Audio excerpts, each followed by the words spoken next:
नगर निगम चुनावों से पहले वंचित बहुजन अघाड़ी के युवा नेता सुजात अंबेडकर के एक बयान ने राजनीतिक हलकों में हलचल मचा दी है। सुजात अंबेडकर ने दावा किया है कि कांग्रेस सांसद प्रणीति शिंदे नगर निगम चुनाव के बाद भारतीय जनता पार्टी में शामिल हो सकती हैं। सुजात अंबेडकर ने आरोप लगाया कि इस संबंध में प्रणीति शिंदे और मुख्यमंत्री देवेंद्र फडणवीस के बीच कथित तौर पर एक सौदा हुआ है। उन्होंने कहा कि भाजपा सोलापुर में खुले तौर पर वंचित बहुजन अघाड़ी के खिलाफ है, जबकि कांग्रेस परोक्ष रूप से भाजपा के लिए काम कर रही है।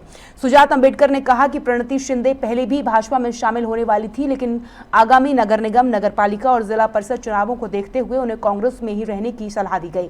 उन्होंने ये भी बताया और आरोप लगाया कि कांग्रेस में रहते हुए ही भाजपा के पक्ष में उम्मीदवार तय करने की रणनीति बनाई गई है। उन्होंने मतदाताओं से अपील करते हुए कहा कि सोलापुर में कांग्रेस को दिया गया वोट वास्तव में भाजपा को मजबूत करता है। भाजपा को हराने के लिए वंचित बहुजन अघाड़ी ही एकमात्र विकल्प है। तो वहीं सांसद प्रणीति शिंदे ने इन बयानों को सिरे से खारिज कर दिया है। सांसद प्रणीति शिंदे ने कड़ा जवाब देते हुए कहा कि मित्र दलों को जागरूकता और जिम्मेदारी के साथ बोलना चाहिए। उन्होंने कहा कि ऐसे बयानों से विपक्ष को सीधा फायदा होता है। प्रणीति शिंदे ने साफ कहा, बीजेपी में शामिल होने का सवाल ही नहीं उठता, मैं कांग्रेस के विचारों पर बड़ी हुई हूं। उन्होंने बिना नाम लिए सुजात अंबेडकर पर गलत जानकारी फैलाने का आरोप लगाते हुए कहा कि उनकी लड़ाई संविधान बचाने की है और सहयोगी दलों को एक दूसरे पर आरोप लगाने से बचना चाहिए। आणि दुसऱ्या बाजूला जाताना मला एक गोष्ट मांडून जायची आहे की आपल्या विरोधात कोण आहे माहिती आपल्या सर्वांना? भाजप। आरएसएस निवडणूक नाही लढत ना, निवडणूक लढत असते तिकडे पण हरवलं असतं, पण आपल्या समोरात रिंगणात कोण आहे? भाजप। आणि दुसऱ्या बाजूला कोण आहे? काँग्रेस नाही, दुसऱ्या बाजूला पण भाजपच आहे। कारण प्रणीति शिंदे या भाजपसाठी काम करतात ते आपल्या सर्वांना माहिती आहे। तुम्हाला एक आतली गोष्ट सांगू का?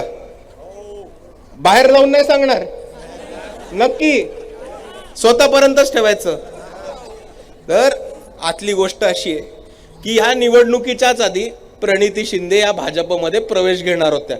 माझे सहकारी धैर्यशील दादा मोहिते पाटील, माझे दुसरे मार्गदर्शक आदरणीय आनंद मास्तरजी, आदरणीय चेतन भाऊ नरोटेजी, माझ्या प्रत्येक इलेक्शन मध्ये मला यशस्वी करण्यात ज्यांचा नेहमी सिंहाचा वाटा असतो असे आदरणीय यलगुरदार सर, आदरणीय अजय दासरीजी, आदरणीय अस्मिताताई गायकवाडजी, आदरणीय महेश गाडेकरजी, आदरणीय इंगळेजी, मंडलिकरजी, आदरणीय श्रीमती आदम, आदरणीय भारतदादा, आदरणीय वारणपुरीजी, निंबर्गी सर, आदरणीय उपस्थित सन्मान्य व्यासपीठ, उपस्थित माझ्या महाविकास आघाडीचे सर्व लढाऊ इच्छुक उमेदवार, काँग्रेस, शिवसेना, राष्ट्रवादी काँग्रेस, सीपीआयएम, मनसे, उपस्थित सर्व पक्षांवर भाजप सोडून प्रेम करणारे सर्व माझे कार्यकर्ते, लोकशाहीची ज्वाला